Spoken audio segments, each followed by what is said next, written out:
बिस्मिल्लाहिर्रहमानिर्रहीम। रात का आखिरी पहर था। सर्दी ऐसी थी कि हड्डियों के अंदर तक घुसी जा रही थी।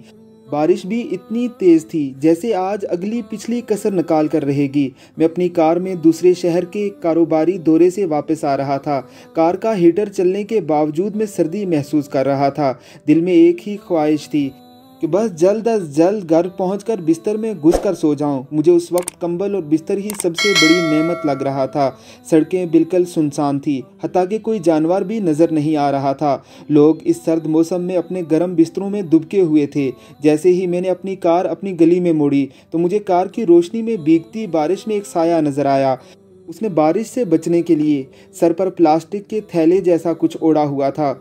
वो गली में खड़े पानी से बचता बचाता आहिस्ता आहिस्ता चल रहा था। मुझे शदीद हैरानी हुई कि इस मौसम में भी कोई शख्स इस वक्त कैसे बाहर निकल सकता है। मुझे उस पर तरस आया कि पता नहीं किस मजबूरी ने उसे इस पहर इस तूफ़ानी बारिश में बाहर निकलने पर मजबूर कर दिया है। मैंने गाड़ी उसके करीब जाकर रोकी, शीशा नीचे करके उससे पूछा, भाई साहब आप कहाँ जा रहे हैं? आइए मैं आपको छोड़ देता हूँ।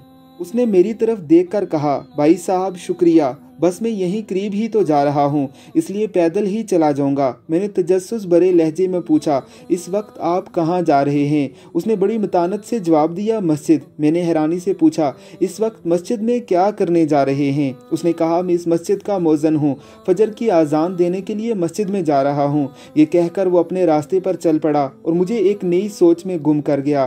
क्या आज तक हमने कभी सोचा है कि सख्त सर्दी की रात में तूफ़ान हो या बारिश, कौन है जो अपने वक्त पर अल्लाह के बुलावे की सदा बुलंद करता है? कौन है जो हमें बताता है कि नमाज नींद से बेहतर है?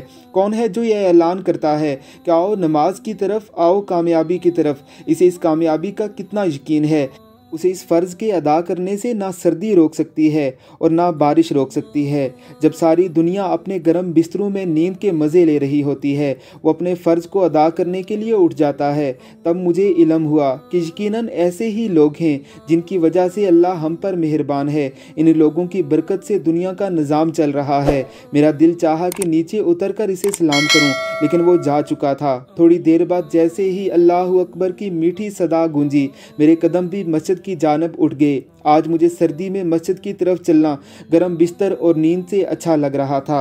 अल्लाह रब्बुल इज़्ज़त की ज़ात हम सबको दीन के साथ जुड़ा रहने की तौफीक अता फरमाए। आमीन सुम आमीन।